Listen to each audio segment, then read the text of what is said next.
Mums šodien ir 5 uzdevumi.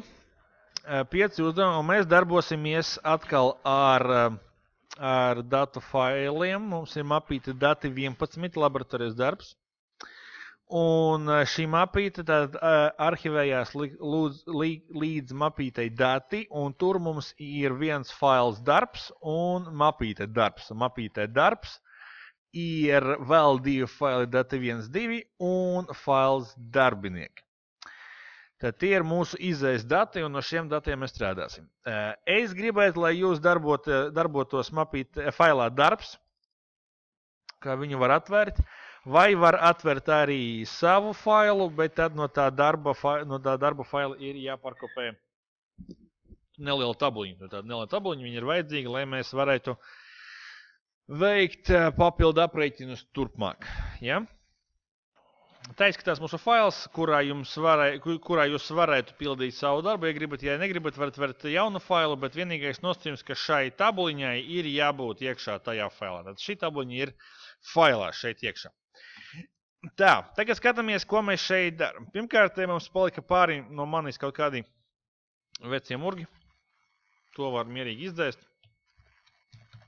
Tas nav vajadzīgs. Tas ir mūsu šīs te šodienas failiņš. Tagad, ar ko mēs sāksim? Mēs sāksim ar to, ka mēs izpildīsim pirmo punktiņu, izveidosim datu moduli ar pārdošanas datu tabulu. Okay? Tad pārdošanas dati mums atrodas mapītē darbs, un tie ir šie 2 Excel faili. Un, lai ar viņiem varētu strādāt, lai viņi kļūtu par modeli, viņu sākumā no šiem Excel failiem ir jāsaliek iekšā par vienu tabulu. Un, kā mēs zinām, to var vienkārši izdarīt ar Power Query. Tāpēc jūsu uzdevums tagad ir šo te tabulu pārveidot par šos 2 failus pārveidot par vienu tabulu, izmantojot Power Query, izmantojot iepriekšējas zināšanas, un tikai pēc tam mēs iesim tālāk. Izveidojam šādu queryju no mūsu failiem vienā lielā tabulā. Es viņu pārsaucu par Q pirkumiem, un tagad notiek jaunais solis mūsu darbībā. Mēs atkal tāpat kā ierasti ejam uz Home, tāpat kā ierasti izvēlamies Close and Load to, bet šoreiz mēs ne tikai izvēlamies Only Create Connection, mēs arī pasakam Add this data to the data model. Tad šeit ķeksīti mēs arī ieliekam. Un ko mēs tātad ar šo pasakam? Mēs pasakam, ka šīs queries ir arī redzams mūsu Power Pivotā. Tad nospiežam Load un pagaidām, kamēr viss ielādēsies. Ko mēs darām tālāk? Tālāk, kad esam ielādējuši šo query, mums ir jāpilda pirmā uzdevuma punktiņš, mums ir jātalo paršas apjomus gabaliem pa mēnešiem katram gadam. Okay? Tad mēs gribam no šīs tabulas, kas mums skatās šādi, veikt analīzi, izmantojot gadus un daudzumus un preces kodus, jo nekas cits pagaidām mums nav pieejams, mums tikai viena tabula.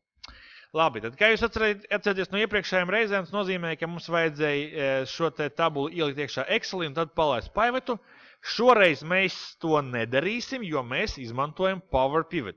Mēs tikko esam ielādējuši šo queryju ne tikai Excelī, bet arī datu modeli, un data modelis ir tieši mūsu Power Pivots. Ko es daru kā nākamo darbību? Nākamā darbība ir dabūt Power Pivotu, ja viņš vēl nav man redzams.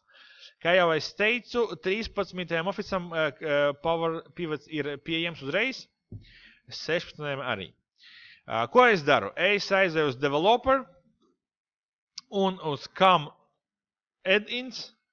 Es sameklēju ķeksīti Microsoft Office Power Pivot for Excel. Šādi viņš man tur ir. Es viņu izvēlos un nospiežu OK. Ja man nav developer un es joprojām līdz 2. semestra pēdējām mēnesim neesmu sapratis, kā viņu dabūt, es varu aiziet uz File, Options, Add-ins un šeit izvēlamies Manage Com Add-ins Go. Un šeit sarakstā būs atkal mūsu Power Pivots, mēs viņu varam izvēlēties, nospiežam OK. Un lūk, šeit parādās vēl viena izvēlne Power Pivot. Spiežam virsū šai izvēlnei, aizējam uz Manage kreisajā pusē, nospiežam un iepazīstināsimies ar Power Pivot dialogu logu. Kāds skatās? Kā jūs redzat, šajā logā jums ir pieejama tā viena mūsu tabula, ko esam tikko izveidojuši.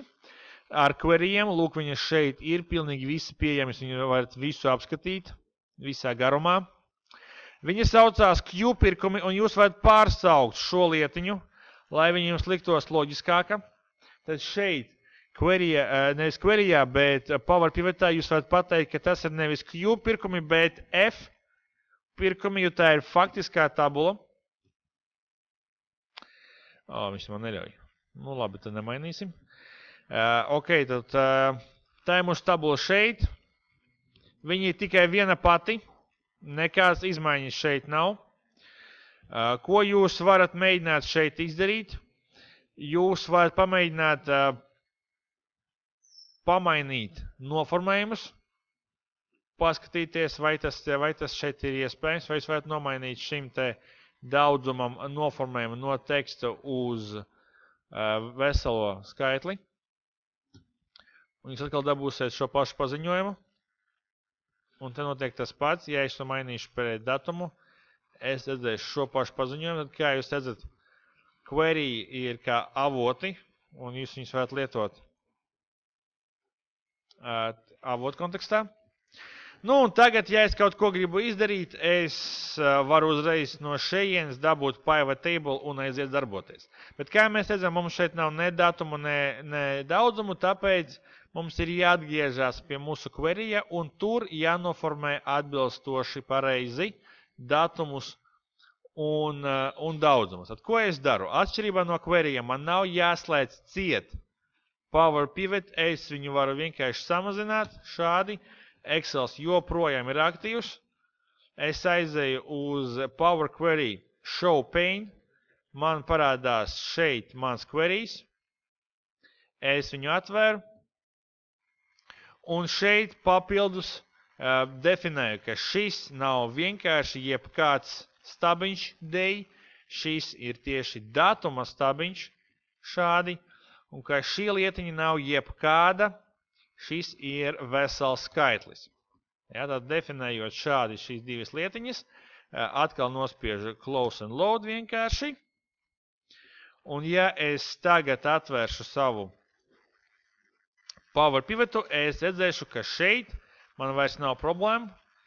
Datums pārvērtās par datumu un skaitlis pārvērtās par skaitli, jo esmu izlabojis avotu un tagad queries var darboties. Tagad, esot šajā pozīcijā, es varu nospiest šo lielo podziņu Pivot Table šeit Power Pivot logā un jaunā darba lapā izveidot atskaiti, kuru es arī gribētu redzēt. Tad mana atskaita, kā jūs redzēties, ir produkti,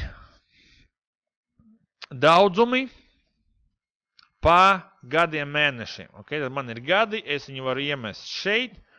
Lūk, ir gadi, bet man vajag pēc gadiem mēnešiem, kā es to varu panākt, ko vajag izdarīt?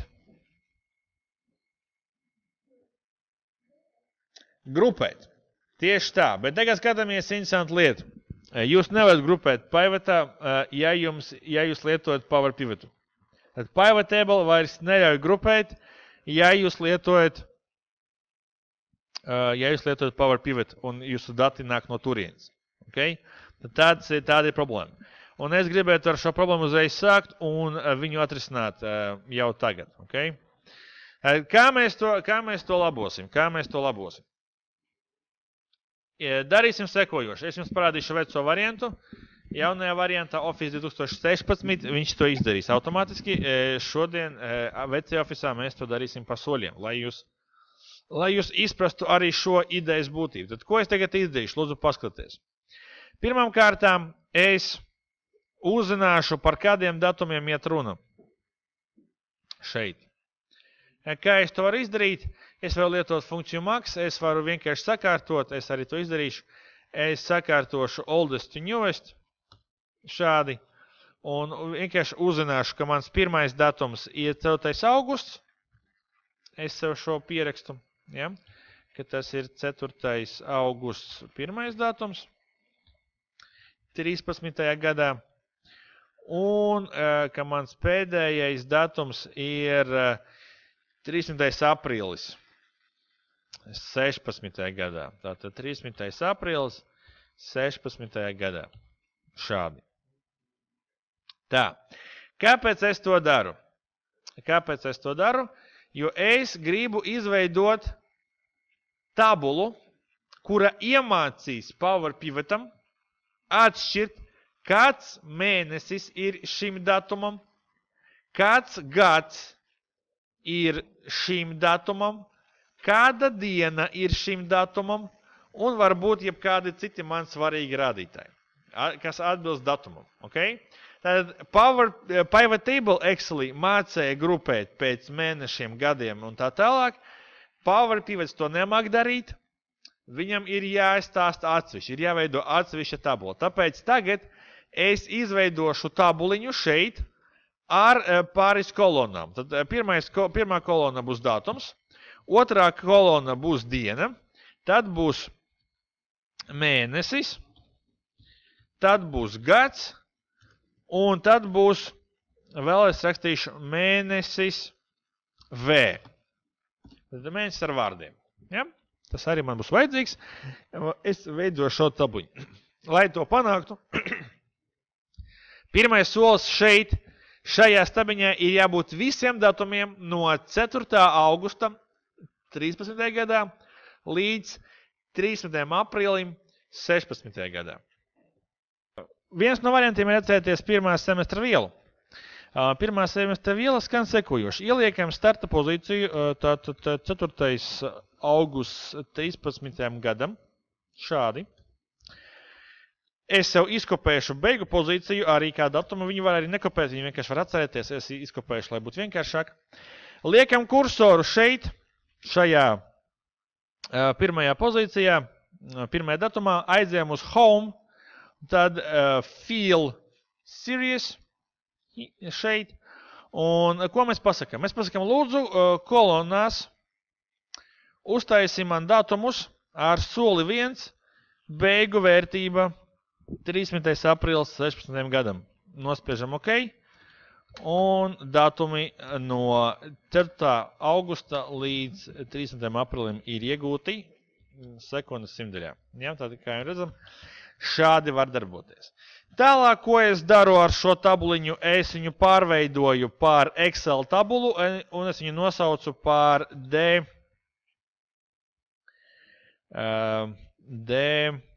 par datumiem. Dimensija par datumiem. Un tālāk, ko es daru? Katrā atbilstošā stabiņā es izvalku to, kas man ir vajadzīgs. Piemēram, man ir jāizvelk šeit dienas numuru no datuma. Tad kā es to varu izdarīt? Ar day funkciju, ko es arī daru. Kādā būtu mēnesi? Month. Kādā būtu gadu? Year. Un tagad es arī gribu mēneša nosaukumu ar vārdiem dabūt ārā. Kā to var izdarīt?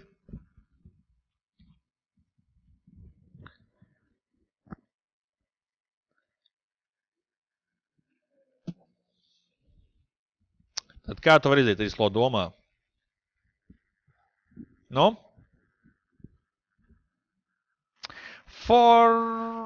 Tekst funkcija. Funkcija tekst. Šādi. Un formāta variants ir tāds DDD. Okay? Ko es gribu izdarīt? Es gribu pārveidot pār vērtību, par tekstu manu ciparu. Tad to dara funkcija tekst. Izskatās, paga. Jā. MMM. Šādi. Redzam, ka viss darbojās augusts, septembris, viss ļoti labi sakrīt, nav nekādu problēmu. Tas ir gatavs. Tagad, kāpēc es to izdarīju? Redziet, ir tāda lieta, kā Power Pivot nevar automātiski pats 13. ofisā izšķirt datumus, kur tur ir diena, kur tur ir mēnesis, kur tur ir gads. Tāpēc es veidoju šādu tabuliņu, kur ir visi datumi no manas tabulas, no šīs tabulas. Visi datumi no šejienes ir šeit, un katram datumam ir paskaidrots, kā izskatās dienas numurs, kā izskatās mēneša numurs, kā izskatās gada numurs un kā saucās šis mēnesis. Tas ir paskaidrots. Ko es tagad ar šo daru? Es šo tabulu ielādēju savā Power Pivotā, savā modelī. Kā es to daru? Divi varianti. Kursors tabulā, aizējam uz Power Pivot izvēlni, nospiežam Add to Data Model, vai nospiežam Alt B Y. Un šeit viņš man piedāvā Y2 nospiest. Tātad Y2. Jā. Un palaidžam. Tad Add to Data Model. Tā, nu tad man sanāca pēc tam, kad es esmu aizvēris Power Pivotu un atvēris viņu pēc tam. Ja? Tad tas aizies. Kāpēc tas notiek, es pagaidām nevaru pateikt, tam tā nav jānotiek, godīgi sakot. Kad esam to izdarījuši un esam iemetuši iekšā mūsu tabulu pār datumiem, izskatās šādi. Visi kopā tagad aizējam uz Home Diagram View. Uz Home Diagram View un šeit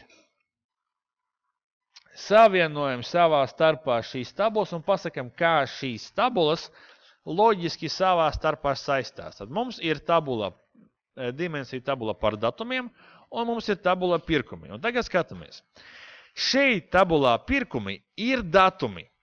Šie datumi atkārtojās. Tur ir viens un tas pats datums, varētu vairākas reizes parādīties. Šeit tabulā pār datumiem. Datums ir unikāls un ir tikai viens datums no katras dienas.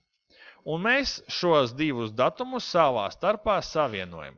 Un pasakam, ka jebkurā brīdī var paņemt datumu no šīs kolonas un paskatīties, ar ko ir vienāda diena, mēnesis, gads un mēneša nosaukums. Tad vēlreiz, ko es daru, aizēju uz Diagram View un tad vienkārši ar peli noklišķinu vienā laukā un pārvelku to uz otru lauku šādi un atlaižu peli. Un Excels izveido saiti, un šī saite saucās viens pret vairākiem. Ja, tad redzam, ka viens ieraksts no šīs tabulas bultiņa varētu atbilst vairākiem ierakstiem no šīs tabulas. Ja, tad te mums ir aplīts.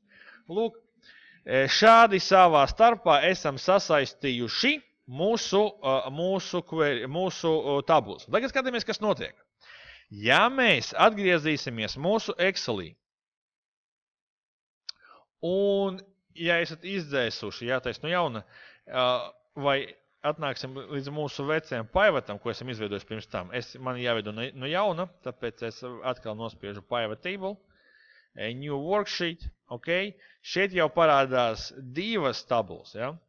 Bet tagad skatāmies, kas notiekās. Ja es izvēlos šeit darbinieku produktu ID numurus, ievelku viņu šeit kā kolonas, daudzumus ielieku šeit kā vērtības, es varu aiziet uz tabulu pār datumiem un paņemt gadus, ielikt viņu rindās. Un ko es iegūstu? Tagad es iegūstu, cik daudz katras preces tiek pārdots gadā. Es varu paņemt un mēnesi pielikt klāt šādi. Un es redzēšu, kā katru gadu pa mēnešiem tika pārdotas manas preces. Kā tas darbojās? Ļoti vienkārši. Excel skatās uz šo datumu no tabulas pirkumi un mēģina saprast, kāds gads ir piešķirts šim datumam. Nu, un tā tas darbojas tālāk. Ko es gribu, lai jūs pamanītu? Ka ja jūs paņemsiet šeit un iemetīsiet nevis mēneša numuru, bet gan mēnesi ar vārdiem, tad būs neliels čakars, kas izriet no tā, ka pivot table kārto visu alfabētu kārtībā, redzam, ja? Un tāpēc mēneši sākas ar aprīli un beidzas ar septembri. Jo pēc alfabēta tā būtu pareizi viņus salikt. Šo var izlabot. Kādā veidā šo var izlabot? Ja mēs atgriezīsimies pie mūsu Power Pivot rīka, Data View, atpakaļ, pie mūsu tabulas šeit, jūs varat Power Pivotā katru kolonu kārtot pēc kaut kāda īpaša nosacījuma, redzēt? Sort by column. Tad ko es daru? Es izvēlos šo te lietiņu, šo stabiņu ar mēnesis ar vārdiem, nospiežu sort by column un izvēlos, kā šo stabiņu īstenībā ir jākārto pēc kā jums liekas? Pēc mēneša. Tad nevis pēc paša satura, bet pēc mēneša satura. Ok? Kad es to izdaru, es varu atgriezties savā paivetā un es redzēšu, ka tagad viss ir labi. Katrā gadā mēneši sākas ar janvāri un beidzās ar decembri. Un lūk, šādi esmu to izdarījis. Labi, tagad pieliksim otro uzdevumu, pievienojot datu modelim preču iepirkuma cenu tabulu. Un tagad skatāmies, šī tabula atrodas mājaslapā. Ir links uz šo mājaslapu, jūs viņu varat atvērt, ja jums ir interesanti, paskatīties. Kāds izskatās, tā ir vienkārši lūk tāda tabuliņa, kurā ir preču nosaukumi un preču cenas. Tad mūsu uzdevums ir šo lietiņu ielikt iekšā mūsu atskaitē. Lūdzu, daram to. Kā mēs to daram? Tagad mēs paņemam šo linku. Viņš mums ir vajadzīgs. Es teikšu, kopiju. Ejam uz Exceli. Protams, ka mēs ejam uz queryju. Tālāk skatāmies from web. Ieliekam iekšā šeit mūsu ceļu. Nu, es novākšu, protams, kad iekavas. Viņš nav vajadzīgs. Norādam ceļu, nospiežam OK. Queries izdara visu mūsu vietā. Aiziet uz to mājaslapu. Paņem no turienes mājaslapas saturu un piedāvā šo saturu lūk šādā struktūrā. Tad pirmais, ko viņš tur dara, viņš parāda kopējo dokumentu, kāds tur vispār ir, vai arī viņš nolasa no tā dokumenta tabulas. Ja mājaslapa ir rakstīta ar HTML kodu un tur ir nodītas tabulas, tad queries to uztvers un paņems. Protams, ka man vajag tabulu, tāpēc es to pie tā pienkurošos, man ir tabula. Es nospiežu edit. Jo man ir jālabo tālāk, es redzu, ko man ir jālabo, Ko man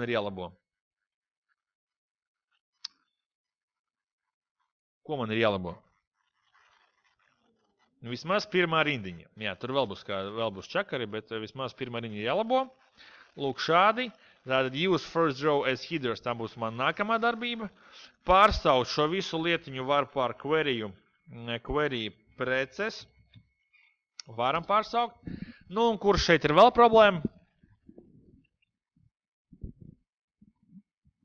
Kur ir vēl problēma šeit? Jā, un atkal mūsu cena, kā jau mēs esam pagājušais redzējuši, viņa mums visu sabojā. Ja es mēģināšu viņu pārkonvertēt, tā pārvēršās par kļūdu. Tātad man atkal ir jātiek galā ar šo problēmu un jānomaina. Man tas saturiņš, lai viņš pareizi darbotos. Kā es to daru? Atgādināsim jums šo te ceļu. Jums ir viens risinājums jau ir dots. Atgādināsim vēlreiz add column, add custom column, un šeit jums ir jāizveido funkcija, kura izpildīs šo darbību. Ja? Es rakstīšu price. Vienkārši nosaukums. Un tagad skatāmies, ko es šeit darīšu. Atšķirībā no iepriekšējā piemēra, es šeit mēģināšu piestrādāt mazliet savādāk. Es mēģināšu ar vienu formulu, ar vienu stabiņu izpildīt to pašu, ko es pagājušajā izpildīju ar diviem stabiņiem. Tad mēs sākam ar to pašu try, un tāpat kā pagājušreiz mēs rakstam number from. Veram vaļā iekavu. Un paņemam price per piece, ja, kā mums tas bija iepriekš. Tālāk mēs pildam otherwise.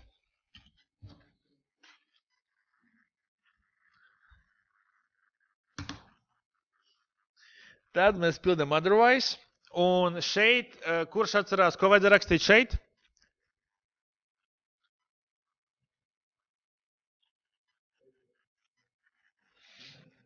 Te man bija text replace, pareizi? Text replace. Un tad ir jānorāda tekstu, kurā jūs gribat kaut ko aizstāt. Tad ir jāliek komats. Tad ir pēdiņās jānorāda, ko pret ko mainam. Punktu mainam pret komatu. Šādi. Iekavaciet. Tas ir tas, ko mēs izpildījām ar jums pagājušreiz. Try. Number from price per piece, otherwise, text replace, price per piece un tā tālāk. Ko es jums piedāvāju tālāk izdarīt? Tālāk es jums piedāvāju šo lietiņu mazlietiņu tālāk pavirzīt. Un šeit otherwise vietā rakstīt nevis vienkārši aizvieto, bet šoreiz rakstīt atkal try. Tātad, kāds ir priekšlikums? Ko jūs darat? Sākumā mēs pārbaudām, vai esošais skaitlis ir skaitlis. Ja nav, mēs piedāvājam pārbaudīt, vai number from, vai ir skaitlis tas, kas paliek pāri, kad es aizvietoju komatu punktu ar komatu. Redziet, ko es daru atkal? Atkal try, un šoreiz number from ir mans text replace. Tad šoreiz lūdzu pārbaudi, vai numurs ir tas, kas paliek pāri, kad es aizvietoju komatu, punktu ar komatu. Ja tas nestrādā, otherwise, tad rakstam vēlreiz to pašu text replace, bet pretējā virzienā. Tātad šeit man ir komats pret punktu. Lūdzu pakavējieties pie šīs funkcijas vēlreiz, viņu papētiet, ko viņa dara. To pašu, kas tika darīts iepriekšējā reizē, bet tur bija 2 stabiņi. Šeit mēs mēģinām vienu un to pašu iebāzt vienā stabiņā. Tātad nospiežam OK, un mums šeit parādās skaitlis, un tas pārveido mums iepriekšējos. Tad šo var izdzēst. Price per piece, šo var izdzēst. Remove, un nomainām šī stabiņa formatējumu. Tagad tas ir nevis any, bet gan currency. Ja? Tad mēs zinām, ka tas ir currency. Lūk šādi. Esam pārveidojuši, un tagad pēdējā darbība ir close and load to only create connection un add this data to data model. Tad šo mēs arī pieliekam, nospiežam load, un viss ir gatavs. Ejam mūsu modelī. Tad ejam atkal uz Power Pivot, Manage. Un redzat, ka mums parādījās vēl viens queries prece. Un tagad es gribētu šo queryju loģiski piesaistīt pie sava datu modeļa. Kā es to varu izdarīt? Kur es eju tagad, lai to loģiski piesaistītu pie modeļa? Uz kurienes eju? Es nedzirdu skaļāk. Uz Diagram View, labi. Un ko es šeit daru?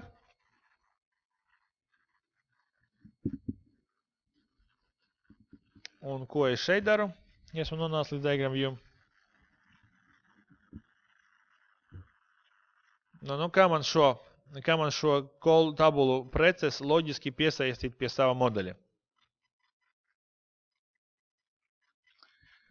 Kur tas tiek lietots? Kur šī tabula var būt noderīga? Kurā brīdī?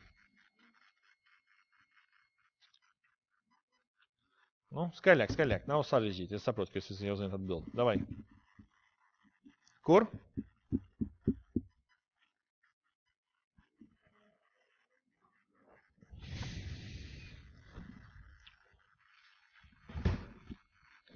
Es speciāli neslēgšu ārā, lai arī sēž un saprotu, cik ilgi te jāstrādā ar dažiem cilvēkiem.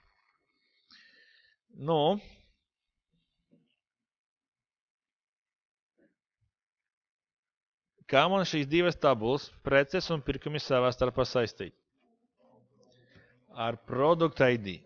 Tieši tā, ja mēs paskatīsimies šeit, mēs redzam, ka mums ir preces un tur ir Product ID, un mums ir pirkumi un tur arī ir Product ID, un tāpēc mēs viņus varam savā starpā sasaistīt.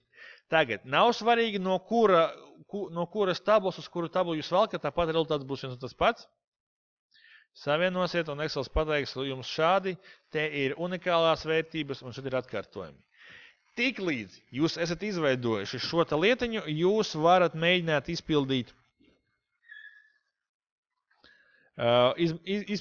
pirmo uzdevumu, otru uzdevumu, apēģināt iepirktās produkcijas izmaksas un attēlot tās pa gadiem. Ok, tad ko mēs redzam? Mēs redzam, ka šajā modelī mums ir daudzumi vienā tabulā, kurā mēs esam sapirkušies, un tas ir tās izmaksas. Tās izmaksas, cik maksāja šo preci iegādāties mums no ražotājiem. Kā mēs to varam aprēķināt? Kā mēs varam aprēķināt kopējās izmaksas? Es lietošu otro variantu. Labi, parādīšu abus variantus, lai ir. Parādīšu abus variantus. Variants numur 1. Šeit rakstam jaunu stabiņu, kuru saucam izmaksas. Tad jauns stabiņš izmaksas. Vienkārši dubultklikšķis virsū izmaksas. Es to daru tabulā pirkumi, jo tas izskatās loģiski. Ja? Tabulā pirkumi izskatās loģiskāk, tāpēc es to šeit daru. Tālāk, kas notiek tālāk? Tālāk es rakstu formulu. Tad izmaksu formula ir ļoti vienkārša. Šīs daudzums sareizināt ar šo cenu.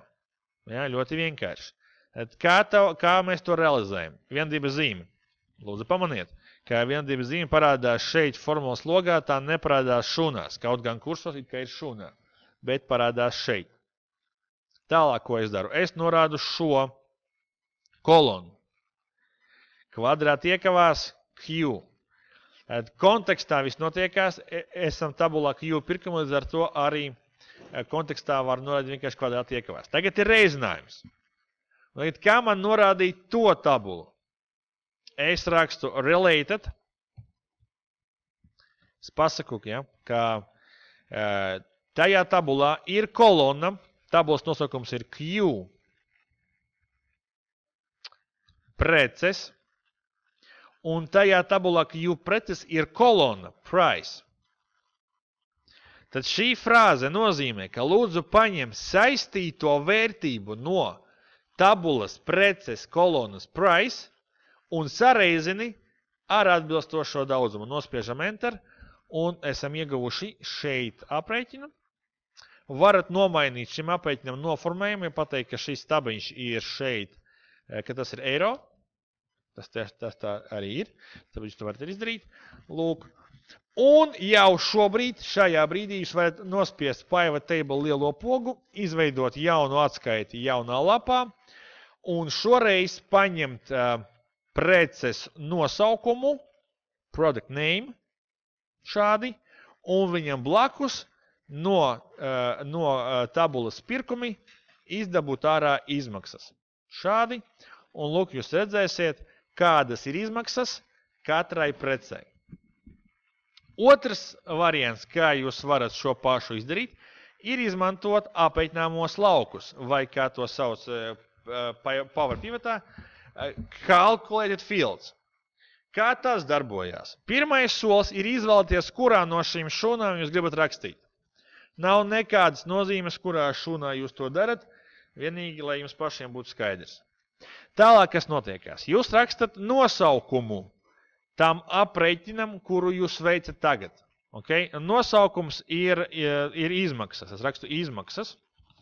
Kā vienmēr, šeit nekas neparādās, tas parādās šeit augšā. Izmaksas. Nosaukums izmaksas jau eksistē, tāpēc jums ir jānomaina nosaukums, kaut kāds cits ieslēg iekšā šeit, un tas būtu izmaksas 2. Nu, manā gadījumā. Jūs varat uzrakstīt savādāk aprēķinātās izmaksas, vai izmaksas ar lauku, vai vēl kaut kā savādāk, vai pat ne izmaksas, bet buģņika murgi, un atkal buģņika murgi, un tā tālāk. Tas ir nosaukums. Tālāk mēs šim nosaukumam piešķiram aprēķinu, un mēs to daram ar 2 simboliem. 2 punkts, viendība zīme. Tas piešķir vērtību. Bez tā nekas nedarbosies. Un tagad mēs rakstam formulu un skatāmies, ko jāpatur prātā. Šeit, kad jūs veidojat formulas šajā logā apakšā, jūs vienmēr veidojat apkopojošās formulas. Tad šeit būs viens rezultāts vienmēr beigās. Tad jums ir jādomā par, veidot savu funkciju, jādomā par to, lai tā būtu apkopojoša. Un visbiežāk šajā laukā mēs ar jums lietosim funkcijas, kas sākas ar funkciju SUMX. Funkcija SUMX. Ko viņa dara? Viņa apkopo šo te stabiņu vienā veselā. Kas ir jāatcerās, ko jāatcerās par funkciju SUMX? Ka tur ir 2 argumenti, atšķirībā no SUM funkcijas, kur tikai viens arguments, šeit ir 2. Table ir jānorāda tabula, kurā notiek visas darbības. Mūsu gadījumā tā ir tabula Q pirkumi. Es to arī norādu. Semikols. Un otra darbība ir tas mūsu tā izteiksme, kura tiek lietota. Un šeit neko nav jāgudro, šeit ir vienkārši jāpārraksta formula no stabiņa izmaksas. Un tas būtu Q daudzums sareizināt ar related Q preces price. Lūk šādi, un jāizver iekava. Tad kas šeit notiek vēlreiz? Mums ir mūsu izteiksme daudzums reiz cena, bet šī izteiksme ir uzrakstīta katrai rindai. Man vajag no tā visu dabūt vienu lielu beigas cipuru, vienu lielu cipuru, tāpēc es lietoju SUMX funkciju. SUMX funkcijai vēl papildus ir nepieciešams norādīt tabulu, kurā notiek procesi. Es to daru, tā ir šī esošā tabula Q pirkumi. Es nospiežu Enter, un lūk ir manas izmaksas šeit aprēķināts. Ja es tagad atgriežos pie mūsu pajavata, tabulā Q pirkumi parādās vēl izmaksas 2, es varu tās pielikt šeit, un tiešām redzēšu, ka tas ir tas pats cipars. Pēc uzdevuma nosacījumiem man vajag visu šo analīzi pa gadiem, tāpēc es atkal pārlieku preces kā kolonas, un no savas tabulas pār datumiem es sataisu gadus un mēnešus. Nu, un tā es redzu, kādas ir izmaksas. Kādas ir izmaksas pa katram periodam, kas man ir vajadzīgs. Skatāmies tālāk. Trešais punkts. Pievienot datu modelim cenu tabulu. Attēlojiet pārdošanas apjomus pa mēnešiem, katram gadam, katrai precei. Kur šeit ir cenu tabula? Cenu tabula atrodas jūsu failā darbs, un tā ir lūk šāda tabuliņa. Ko viņa pasaka? Viņa pasaka, ka eksistē kaut kādi tipi karbām. Un katram tipam ir savs uzcenojums. Tad, ja jums ir B tipa karba, uzcenojums ir 2,8% no produkta cenas. Atgādināsim, ka mums ir tabula preces, kurā ir norādītas cenas, pa kurām mēs sapirkamies. Un tajā pašā tabulā ir arī box type, tā iepakojuma tips. Tad mūsu uzdevums ir sasaistīt savā starpā šīs lietiņas, lai beigās noteiktu ieņēmumus šim modelim. Īstenībā šeit ir viss ļoti vienkārši, ja mums ir skaidrs, kā savā starpā visu saistīt. Mums ir jāsasaista šie burti ar šiem burtiem. Lai to izdarītu, šai tabulai ir jāatrodās datu modelī. Lai to izdarītu, šo ir jāpārveido par Excel tabulu pirmām kārtām. Ir jāparsauc kaut kā. Es to saukšu par dimensijām, teiksim, profit, lai profit. Nu, un ir jāielādē šo lietiņu manā modelī, to mēs daram caur Power Pivot, Add to Data Model. Ļoti labi, un mums Excelī parādās šis te. Es uzreiz varu pieformatēt, lai retail price ir procenti, lai viņi tā arī paliek. Box type ir tālāk. Okay.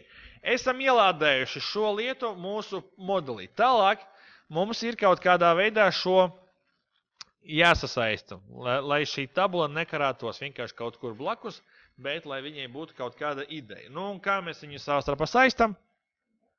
Ar box typiem. Tieši tā. Ja mēs paskatīsimies uzmanīgi, tad šeit pie precēm mums tie box typi atkārtojās. Un pie profita viņi ir unikāli. Ja, tad mēs varam pilnīgi mierīgi paņemt un box typu savā starpā savienot. Un tagad, redzēt, savā starpā viss ir saistīts. Tālāk. Ko mēs daram? Tālāk mēs varam atgriezties pie mūsu precēm un izveidot šeit stabiņu, kas sauksies, piemēram, retail price. Cena, pa kuru es pārdodu. Un kā izskatīsies formula šim stabiņam? Kā izskatīsies formula, pēc kuras es noteikšu to cenu, pa kurai es pārdodu šo preci. Lūdzu. Cena reiz. Cena reiz tie procenti. Vai jums ir skaidrs, ko nozīmē tātad uzcenojums? Ko šī frāze nozīmē? Ko šie cipari nozīmē? 2,80%. Jā, tā cena ir jābūt par 2,8% lielāka nekā viņi ir tagad. Kā to matemātiski izpildīt? Kā izskatās formula, kas matemātiski izpilda šo uzdevumu? Palielina cenu pa noteiktu procentu. Tad man ir cena, un es šo cenu reizinu ar ko?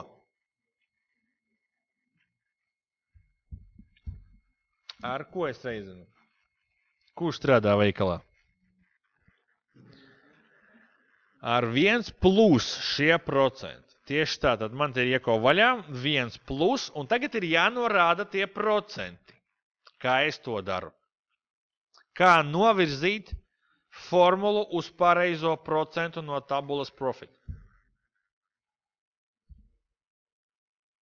Kā mēs to daram? Ar related. Tieši tā. Viņam ir jāpaskatās uz šo burtu, jāiziet uz tabulu profit, un pēc izveidotās saites jāatrod pareizais. Tāpēc rakstu related. Šeit tabula D profit, kolona retail price. Ok. Aizveram iekavu, aizveram vēlreiz iekavu, nospiežam enter, un mums ir gatavs. Ko jūs vēl pieliktu klāt šeit? Vēl jūs priekšā pieliktu klāt round. Pateiktu, ka mēs apaļojam līdz 2 zīmēm aiz komata. Un vēl ko jūs pieliktu klāt? Formatējumu. Ka tā ir currency. Vienkārši pierodam pie šīs domas, ka tas ir currency. Euro šādi. Ļoti labi. Tagad es gribētu apeitināt ieņēmumus. Tad man ir zināma summa, pa kurai es pārdodu. Tas cenas, pa kurai es pārdodu. Tagad es gribētu apeitināt ieņēmumus. Kur un kā es to izdarīšu? Sanāk, ka mums tā turpat pie pirkumiem, kā mēs ar jums šeit uztaisījām izmaksas, ir jāuztaisa arī ieņēmumi. Es tagad uzreiz salikšu šeit ieņēmumus. Te ir ieņēmumi. Es nerakstīšu stabiņā. Tas nav vajadzīgi, pārāk sarežģīti un tā tālāk. Tad ieņēmumi uzreiz. Tālāk, ko es daru? Es veidoju formulu, kāda ir nākamā darbība.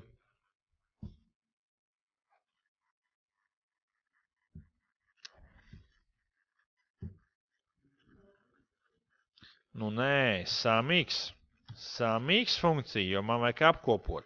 Tālāk ir jānorada, kuras tabulas kontekstā to mēs daram. Mēs to daram Q pirkumi kontekstā, un tagad pati formula, kā viņa izskatās. Un formula nav sarežģīta, tas ir daudzums, sareizināts ar ko? Ar ko reizinam? Ar related. Tabula Q preces, kolona retail price. Iekava ciet, enter. Esam ieguvuši mūsu rezultātu. Uzreiz šajā brīdī mēs varam atgriezties pie mūsu pivota, kas ir izpildīts, izveidots iepriekš, ja, un paskatīties ieņēmumus. Vai izveidot jaunu. Izveidosim jaunu. Ok, jauns pivot table, taisam jaunu, new worksheet, pasakam, ka mums ir atkal preces, tāda price name, un no tabulas pirkumi paņemam ieņēmumus. Un pastamies, kādi ir ieņēmumi. Tā, skatāmies tālāk. Pievienot datu modelim darbinieku tabulu, attēlojot ieņēmumus pa mēnešiem katram gadam, katram mēnesim. To jūs izpildīsiet patstāvīgi. Pieliksiet klāt. Un tagad apeidināsim ātriņām peļņu. Tad peļņas dinamiku un visu pārējo jūs apskatīsiet, izvēlēsiet mājās paši. Tagad atriņām aprēķināsim peļņu. Peļņa reiķinās ļoti vienkārši. Šeit man ir viss nepieciešamais manam aprēķinam. Man ir izmaksas, man ir ieņēmumi. Es varu aprēķināt peļņu vienkārši šādi. Uzrakstot peļņa, 2 punkts, vienotības zīme un ieņēmumi mīnus izmaksas 2. Ļoti vienkārši formula. Man nav jāizmanto nekas cits. Es paņemu vienu aprēķināmo lauku, no tā atņemu otru aprēķināmo lauku, nospiežu Enter. Lūk ir mans risinājums. Tā kā es savas izmaksas es neesmu apaļojis. Šeit arī nav apaļošana, bet jūs paši nopaļojat. Euro currency. Viss ir gatavs. Tā ir mūsu peļņa. 43,000. Peļņa par no produktu realizācijas. Šādi. Tad ko jāizdara vēl? Ir jāpieliek klāt darbinieku tabula un jātēlo atskaita, kas ir prasīta. Un vēl jāanalizē jūsu peļņa pēc iespējas daudz dažādāk, kā jūs to varat izdarīt. Parādīt dinamiku, kā peļņa mainās pa gadiem, mēnešiem, darbiniekiem, kā jūs gribat, un attēlot vienā grafikā peļņu, izmaksas un ieņēmumus, lai tas viss būtu uzskatāmi redzams.